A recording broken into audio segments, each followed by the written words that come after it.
the first reading of the, I don't know, is this the third annual, fourth annual? It's hard to remember how many times we've been doing this. Louisiana Review Reading Series here at Cafe Mosaic. A couple of announcements, please.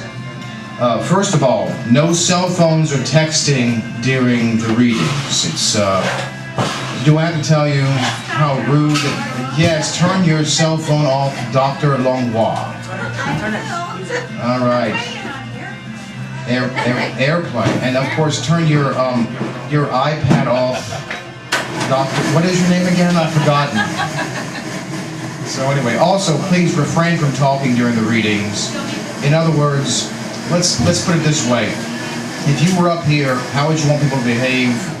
It's like the golden rule thing, you know, do unto others, talk unto others, etc. So please. Okay, next, I'm sure that there are several of you who are very concerned. Dr. Longois, stop talking. See, he told me you did it. If you are here for extra credit, there will be attendance sign-up sheets available after the evening is done, which means after the open mic. So, you know, please make sure, I think Dr. Fontenot's going to put them on the table right over there. Make sure to get one, sign it, leave it, because he'll turn it in to your professors when it's in the next couple of days. Let's see. Those of you who are interested in reading or singing for the open mic, I'm going to pass this around. Please sign up. I want to warn you, of course, that you are going to be on TV. Sometimes it's shown on the LSUE TV network, and sometimes it's just shown on the internet, but be aware you may be filmed, so if you have any objection to that, you may not want to read it. Okay, so let me go ahead and pass this around.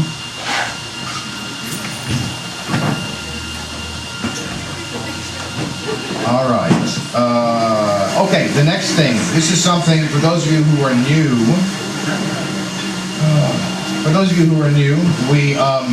We do this little thing at the end of the reading called a line poem. Basically, I'm going to ask in a moment for a line of poetry or whatever, and then we pass this around and everybody adds a line and we kind of create our own poem. And at the end of the evening, I'll read the final results, which are always interesting to say the least. So, but right now what I need from you is a line to begin the poem. Oh my. Okay. What? Oh my. Oh my, that's it? That's the best this crowd can do? You can add something to it. Oh my. The parade is in the way. Oh my, the parade. Oh, you know what? That's fine. The parade is in the way. Okay, oh my, the parade is in the way. That is it. Oh my. Is it an exclamation point or a comma? How intense is the oh my? Okay, very good. Oh my, the parade is in the way. Okay, so it is up to you now to finish this off. So I will pass it to you and enjoy. All right then. If we're all ready, and I think we should be, I'd like to go ahead and introduce our featured reader for tonight. Our featured reader is Richard Wirick. Richard Wirick's first book of Link Stories, 100 Sarabian Postcards, was released to wide acclaim in 2007. His other stories and articles have appeared in a number of publications, including the Los Angeles Times, Playboy, Fiction, Louisiana Review, Chicago Review, and Penn Quarterly. He lives in Southern California, and I'm going to add one more thing. He was very kind enough, in a very busy schedule, to make time to drive here from Houston before he drives back to Houston tonight, so that he can fly to Chicago for both business and for a reading. And that was after he flew into Houston from Dallas.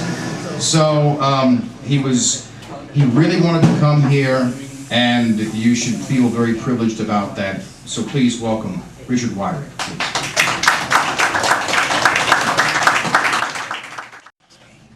It's a great pleasure to be here. Thanks, everybody, for coming out. I think it's cafe readings like this where literature really lives, especially these days as books are getting more electronic and away from the page and the open mic. I mean, it goes back several centuries to Gray's Cafe and went through the decades and through the centuries, and I think it's great that this is where literature really lives, is in places like this. I'm glad you're here tonight. This is a story which, out where I come from in Southern California, in the movie business, some writer's ideal is to get an idea bought for film. And this was almost a certain film, but somebody else who actually wrote a screenplay based on this notion beat me to it, and those of you who have seen Sunshine Cleaners you'll at least know that this profession really exists. There are such people that do this for a living. It's called Getting Hector, and it begins with a line from the Iliad, from I think Richmond Lattimore's translation. And when they went to bring back the body of Hector, there was sorrow upon the land, sorrow like a river, sorrow to which no further sorrow could be added. I know the kid we're going in to get. I meant I went to school with him, Tom Margovich. He was one of those kids whose awkward lankiness always left him fighting his own body, pulling moves that looked as if he were jerking himself awake or stopping himself in the middle of his long, almost adult-sized stride. You could tell he hated his nose, the great hook of it, the way it glistened. And he would never, ever look you in the eyes, so when long hair came in and the mop of it could cover his eyes and the top of his inimitable schnoz, he was happy. He was quieter, less fidgety. His people were different. Hungarians, factory workers, something. The men didn't hunt, or so my father said. Once at a wedding, the women wore native costumes, blazing white blouses bright as neon, with blue Magyar shifts stitched up in black tilting crosses. I saw it. It was like they were covered with a language, a whole alphabet of rolling X's. People think that when someone commits suicide and the police come in and take the report and such, that they just stick around and clean up any mess the guy might have made. That's not the way it works. If there's no cleaning to be done, if it was pills or gas, the family makes the same arrangements with the funeral home they'd make as if it had been a natural death. But if there are blood and brains and bone chips on the walls and carpet, or if somebody's been found after a long time and the scene is septicemic, that's where we come in. No one else can do it as a matter of state law. We're licensed by the Department of Toxic Substances Control, and for anyone but ourselves to clean the plate is a felony. If you can handle it, the money is tremendous. After a couple of years and up to the burnout point, you can sock away a lot of money.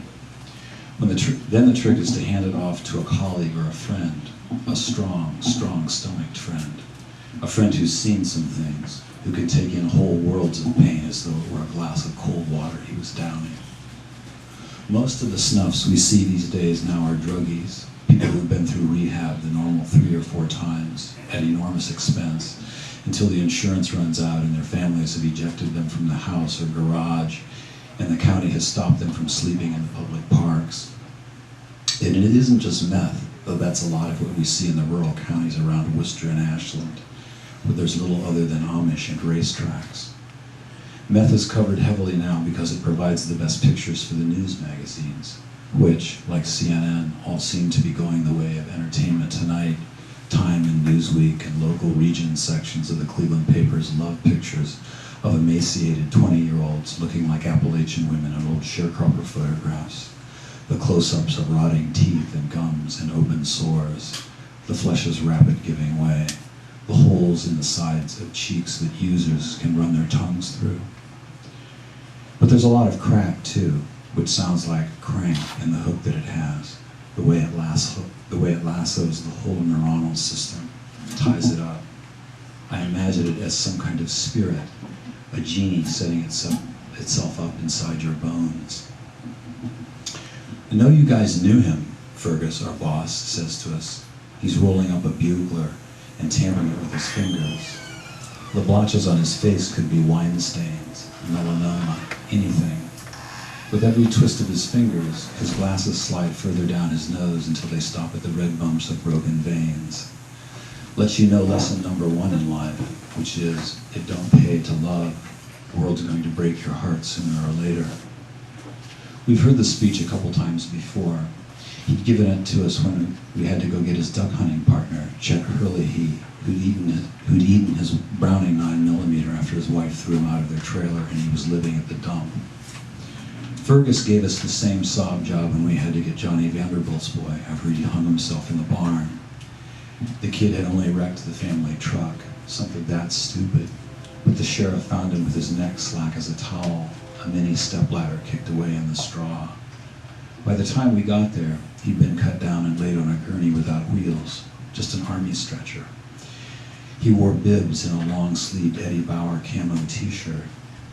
What Fergus saw was something similar to the young JFK, all that promise wasted. But the boss was nowhere near the kid. He was on a walkie-talkie to us. And when he started in with the Lancelot nonsense, we turned down the volume and worked there by ourselves in silence, in the clammy barn dark. It was a long time ago we knew Margaret, Crookshanks says. It was the 60s, 6th grade.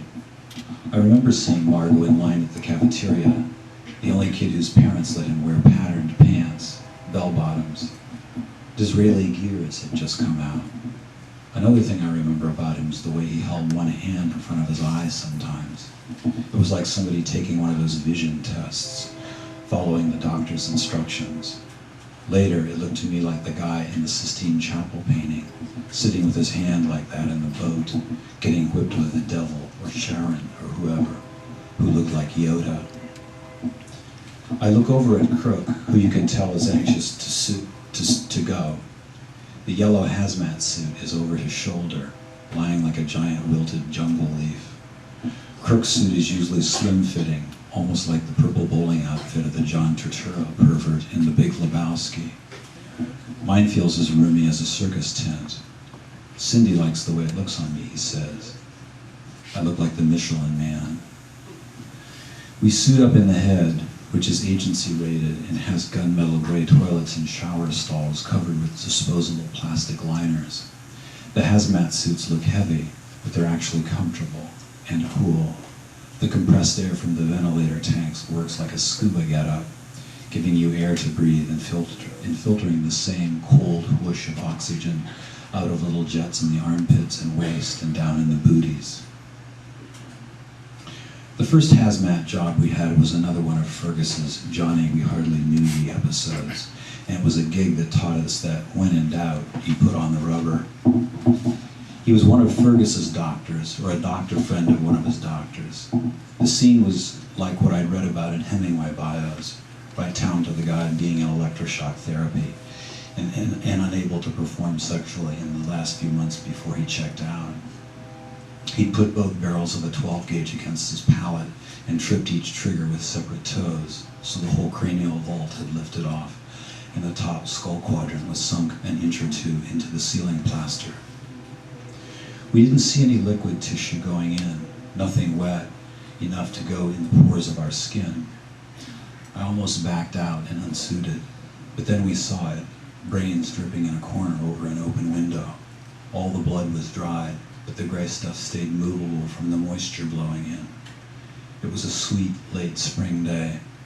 Fluids from a body can be poisonous as hell. There are acids in the liver and kidneys, the stomach. In a few days, they've got the power of strychnine or cyanide once they combine with the air. A drop of it on Crook's head would have opened a space as big as a bullet hole. It might have taken a few days, it might have taken a few hours or half a day, but it would happen. We found out later the guy was a Demerol addict, like a lot of doctors. The combination of the medicine with the bodily fluids, it turns out, made the tissue even more dangerous to be around. It seems sad to be piecing somebody together and at the same time pushing them back and away, refusing to touch them. Booties were important too. One crankhead couldn't shake his habit, couldn't toss the back monkey. They tried everything. meetings, isolation rehab, even a pure chemical cure where they Keith Richards your blood through some kind of filtration system and give you a whole new hematological personality. He'd slit himself quite effectively, lengthwise, with a razor. Crook almost stepped on that, but it probably wouldn't have gone through his Kevlar soles. But there was something else with this guy. He'd been in there a while, a good 3 or 4 days. Flies had gotten all over him. They'd laid their eggs, and some had hatched into maggots, which made for more and more flies. But some of the eggs hadn't hatched when the sun hit the room and heated it up enough to kill the larvae inside. They just dried and turned into husks, little brittle trails that would have been invisible except for their sound. As you came in around the bed, you could hear the scush, scush, scush of your own footsteps. It was like walking through boxes of spilled Rice Krispies, or listening to the hiss and rustle of a stiff-hemmed dress. Sound, it's a big part of the job. The tunes I put on my iPod and zipper up inside the front pouch of my suit. Since you never know what you're going to find, maxim numero uno, you want premium optimistic materials coming through your headphones when you're driving out. Radiohead is too dark and layered, but Arcade Fire is peppy with all the crescendoing strings and the singer's edgy David Byrne-like voice. The song with the lyric, "Don't want to work in a building downtown," is like a case of Red Bull straight into the carotid. You feel powerful enough to stand up straight through the roof of the King Cab. But the time I needed calming most, when I was about ready to flip my mind, I clicked on Death Cab for Cutie. Those foggy, pine-scented, tranquil ballads, like Your Heart is an Empty Room and Transatlanticism. The guy we were cleaning had been in his bed for 2 months. He weighed 570 pounds. Mr. Finnicle taught us in biology how much of the body is water. You see how true that is with decomposition, and with a massive cadaver, the liquid content is truly enormous. Even in a hot room, Flipper, Crook named him that, had shrunk by 2/3, and his body was under a square pool formed by the bed frame, of the water and fluids hardening into a kind of translucent gel. When we turned on the suction, the sheets of liquid just kind of wavered over him, rocking gently like lake water. But when the draining got so powerful, it pulled pieces of flesh off his face, the chunks of it lifting loose and spinning. A cold cloud came into my head. My knees started to give. And that's when I turned the music on, smelling salts to a fainting man. The breezy chord progressions of Bixby Canyon Bridge, the trumpets and harps in marching bands of Manhattan. I have to say it saved me. In fact, it helped me concentrate. I felt something like a musician myself. We're driving out to get Margot, Crook driving, me going over the job sheets. I know it's a suicide and a meth call, and I'm hoping there hasn't been a lot of fire, the walls charred and the body burned. We have contracts with a lot of motels to clean up after tweakers, people who rent a room to cook up meth. A night of that work can lead to a fire or something just sampling until the heart goes out. Pow, arrhythmia. And the collateral cleanup is nasty. 50 or 60 pounds of clean meth generates about 500 pounds of waste, and all of it smells awful, like jet fuel, like the fumes that come in your window when you drive by a refinery. My first meth job had me hitting the music hard, closing my eyes and just following the sound along to keep from vomiting. The orange and yellow residue was all over the walls, and phosphorus embers had fallen into the cheap carpeting and burned its surface into a blackish plastic. But the guy, he was something to see. Half of him was intact. We were there 48 to 72 hours post-episode. But the side that faced the explosion, he must have just laid down when it blew, was something like you see in a Chinatown window. There's nothing worse than burned flesh. It's more like barbecue meat than anything else. Only half of him burned because the flames were stopped by his spinal fluid and brain exploding, foaming everywhere to the left of the eye and nostril. Goya couldn't have painted this stuff. He couldn't have seen it in all his wars. The kid's left set of ribs arced up blackly like a fireplace grate. It was as though someone had opened a piano, trying to see the places where the hammers met the strings. I watched the landscape, wondering why I'm not more numbed by this job. It's a kind of war, really, and I remember the stories of tank gunners north of Baghdad, watching the road and waiting for IEDs at any second, how they kept the phones on and the tunes flowing, thinking and not thinking, waiting for anything, absolutely anything to happen. I look over at Crook and wonder what's on his mind, how long he's signed up for all this. He looks pasty, the color of his skin running, the same crumpled wet as the paper towels in the gas station bathrooms. The rain-ready sky up behind his window, the same gray. He blends right into it. The color, the vividness of my life now, I realize it's all in the work. Orange and yellow powders, exploded things, the brightness of fresh blood. Everything that gives you awe, that makes your mouth drop open and look again, it's all in things that blast and blow away. The normal things, the world you measure all that hellacious crap against that gives most people peace, the shine had gone out of all of it. The bright and faded bartered, traded places. It was like a Neil Young song, or maybe Milton. Heaven and hell got switched around. We come up the drive where Margot has lived the last few months. One of those apartments in a giant greenish wooden block of them that dentists and bankers build for people who will never buy here, who are waiting, like everybody, to get out to somewhere else. We park the truck and finish zipping. We have computer-generated body location maps and go back the long hallway where the Sharpie blue arrows point. And damned if the hallway isn't blue too. Light robin's egg blue, as clear as a cloudless Great Lakes sky. No scorches, no fire, at least not here. I've got the talking heads houses in motion on the pod, actually a tension builder with its Moroccan drums and queasy insect buzzing. A good number to get you moving toward a thing you'd rather not face. And there it is through the open bedroom door, a right leg stretched out with a bright green ski sock flopped over on his toe like a Smurf's hat. Margot never had much fashion sense. Those paisley print pants back in grade school were actually god-awful. Same with the Magyar dirndls of his womenfolk. Crook springs into action, entering the room first and moving over to the far side of the bed where the exit wound would be if it were a right-hand shot. I motioned Crook to stand down, going up to where Margot's fingers were curled around the trigger before the cops lifted the pistol away.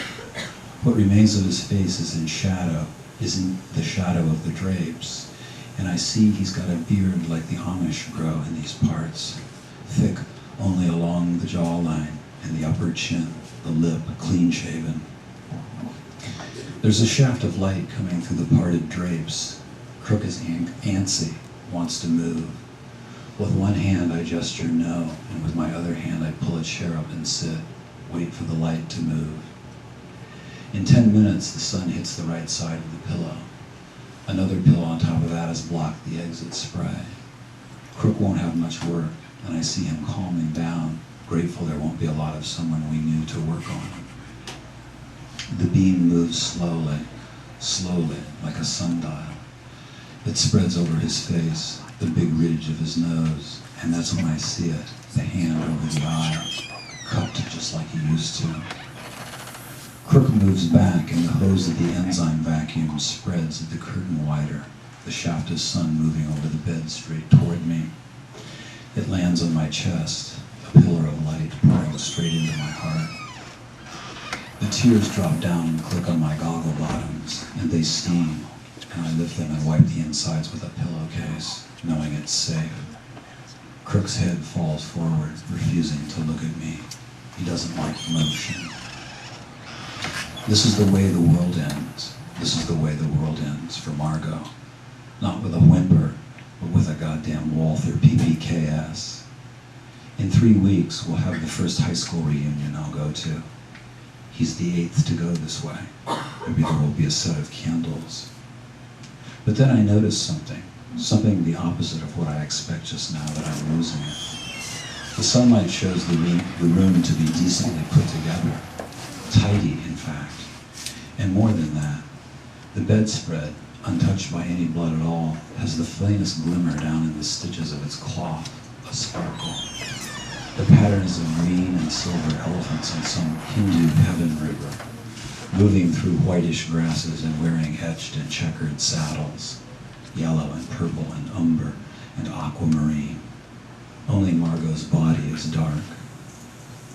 The bedspread colors aren't exactly jumping out. They aren't like the scarves and spices in the Italian market in Youngstown. But there's something there that wasn't there before. The sunbeam moves across the caravan design like firelight on the cave walls we read about with Finical. God, it is something. The elephants move so slowly with it, the carpets and flowers strapped to their broad, gray, rocking backs. It makes me back up and think, not think, but see the rest of the picture that holds the guy, the Margot guy, with his hand on his face in his coffin boat. The whole broad vault of the painted chapel ceiling. I remember the rest of it, the swirling robes, the angels wrapped in their girdles of stars, the old bearded man reaching down to Adam, their fingers touching, the fire passing between them that started everything. Thank you very much.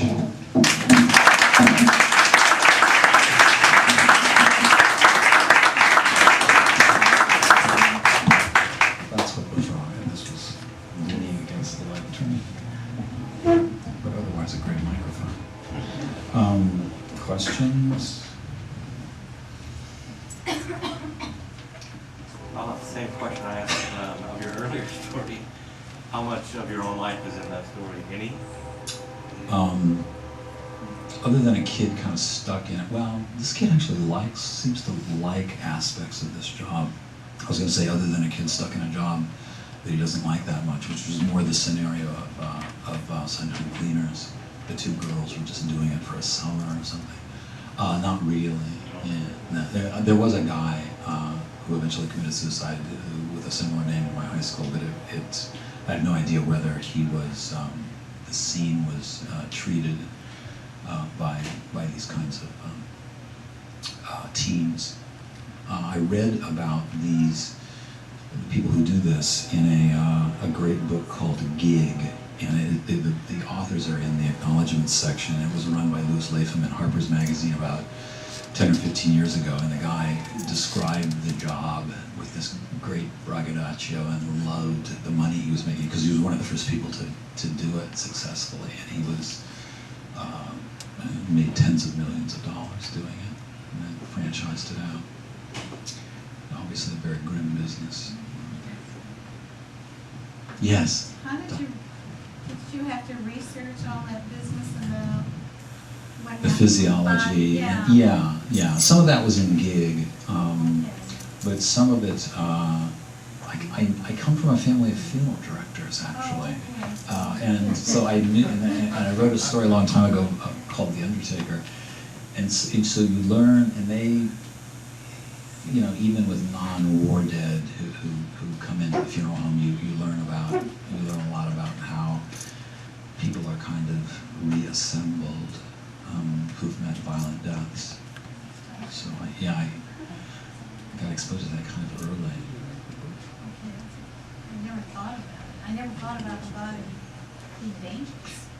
Yeah, it is. Yeah. And I think most people assume that the police have something to do with cleaning up a crime or suicide scene, but they really don't. They just walk away. Most people don't think about this. Yeah. You're making me think about it. It's true. Yeah, okay. It's fascinating. Oh, jeez, we're on TV. Oh, yeah. Yeah, that's great. How do you photograph that? I should have warned you as well. No, it's okay. It's okay. No, I knew we were going to be on YouTube or something. Facebook. Facebook, yeah. Any other questions? But have you ever actually gone and watched somebody do this? No. And in fact, it's really kind of soft pedaled in Sunshine Cleaners. You don't really, it's not nearly as vivid as the book, as the description of the guy in the book Gig, which goes on for 4 or 5 pages.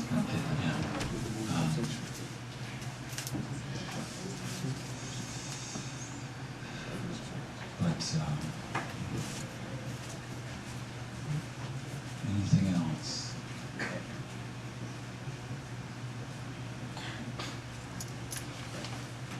Okay. Thanks for coming. Thanks very, very, very much for coming. There's books for sale in the hall.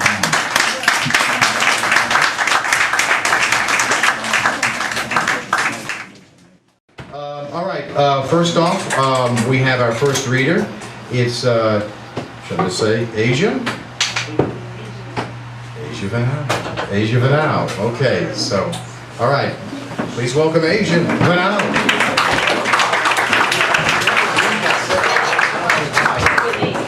Next seat, there you go. I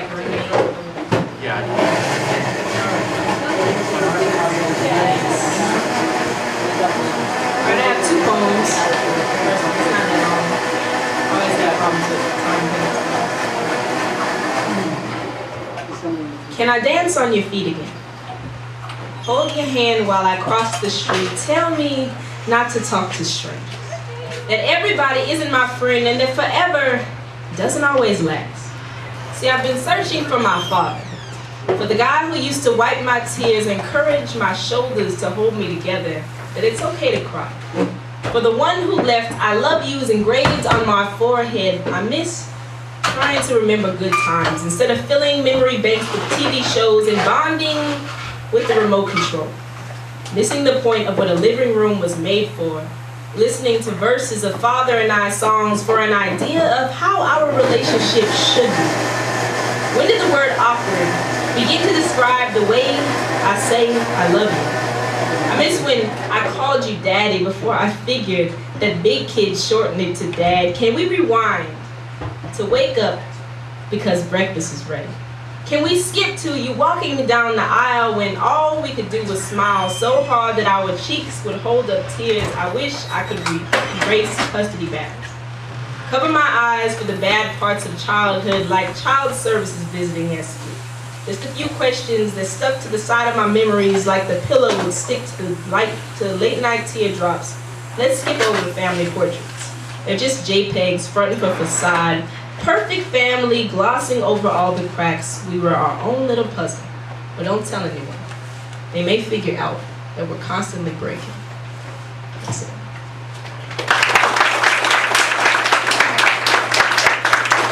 Okay, this is the last one.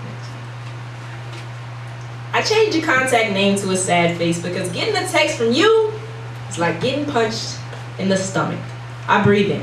Because my exhales are sore from all the I hate yous they've thrown, I close my eyes because I don't want to see you take back another one of your I love yous.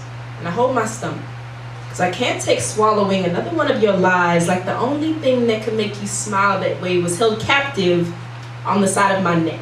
Handcuffed by you hugging me from behind and screaming for our eyes to be locked in the merest perception of what a couple could be. The first thing I became addicted to were the calluses on your hands. How when I ran my lips across them, their wall of strength broke down because when you touch me, your fingertips start earthquakes across my skin and I tremble at the thought that you could cover my faults with the way our skin matches in your hands. But the first thing I turned down. So please don't touch me. See, your fingers remind me of the lingering scent of hormones and the way your hand grasps for my wrist makes me imagine her scratching the back that doesn't belong to me. See, I'm not your girlfriend. I never was. I'm just the girl you always come back to, and you're the guy I told I love you, and that was the first time I swallowed. I wished I had swallowed my words. I should have choked on the way your heart beats along my thighs as your body lays in the bed that you share with her. See, my sheets often call for you. When I'm vomiting the memory of our first hello, it's as if you've infected me. Because this open relationship has been breaking me down ever since I made contact with your kamikaze butterflies. They attach themselves to all-night phone calls as they lie in between the all yours at the end of 4-page letters, waiting until they can break through and cut in my veins.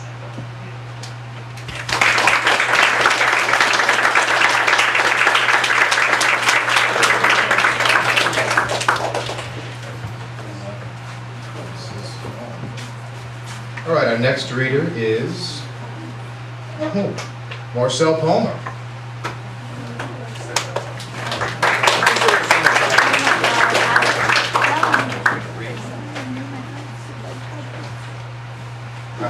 I just have one point. I'm a Jedi warrior of the spoken word. In other words, I'm a poet. Yes, I'll admit that I cannot jump to incredible heights or run at blinding speeds, but with my mind powers, I can use the force of my words to implant images into your head. That's right, my voice is a force that I utilize to push and pull and twist and turn my emotions into something nearly tangible enough to send you reeling in your seat. Can you feel the power of my words? You see, I can use a pen or pencil as a lightsaber, and with it, I can both attack and defend. When I ignite my blade, I'm filled with the sense of awe at the fact that the only thing that I cannot cut with it is another blade of light. And that fact fills every cell in my body with anticipation of battle. For when Jedi clash, only skill of the force of the message they have can determine the outcome of the battle. If books can take you to faraway lands, my notebook will take you to my galaxy, and every page in it is a battlefield. But tonight I'm afraid that I have taken away the one convenience that all books have in common. See, when you read a book, if the force of the message is too strong or displeasing, then all you need to do to escape from that world is close the book. But tonight the book is in my hands, and you are diving into my galaxy. You're not diving into my galaxy, but being plunged into it by the force of my words. With my saber, I left my mark on each field of battle. And when someone enters my galaxy, they follow the tides and flows of my many battles. Bear witness to my aftermath, the peace I wreak and the havoc I bring. Yes, I bring havoc and I wreak peace. I say that I wreak peace because mankind is a chaotic race, and peace is not as easily accepted as one might expect it to be. And though most humans consider themselves to be level-headed and rational, most love nothing more than lots of conflict and action. So I will give them what they want in my story and my way. See, for a long time I have peered into the future and plotted my campaign. That's right, I intend to wage war. War? What for? Why would I wage war? On what would I wage war on? See, my war won't be political or financial or even physical. My war will be philosophical. You heard right. I'm going to change the mindset of any who chance upon my galaxy. See, it is the way of the Jedi to persuade and the way of the warrior to show their true selves through battle. So with my lightsaber, I will leave the imprint of what I am on every battlefield of my galaxy, and with the Force I will show you. And when the battle is over, you will have gained true understanding of my existence, and you will know the answer to why I wage war. And that is because I am a Jedi warrior of the spoken word. In other words, I am a poet.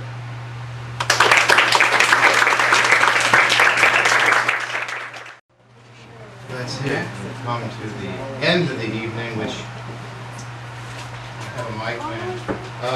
I guess I'll have to sit down Sit down.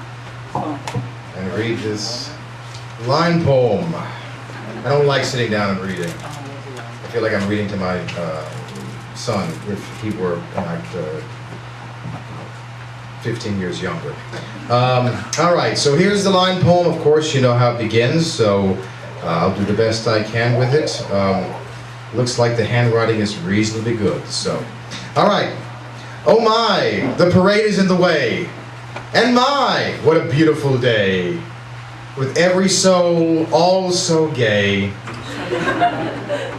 I want to go outside and play, since I finally feel like fall today. A time for coffee, blue skies, cool words. I wish this day would go away. but only because I can't wait for tomorrow, because tomorrow,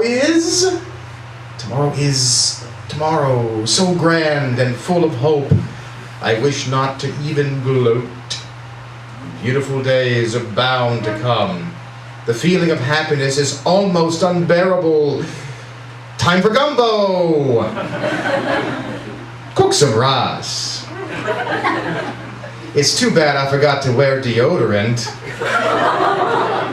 But strangers are still standing near me.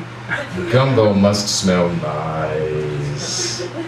Oh yes, the gumbo definitely smells nice. So nice. So nice. So nice.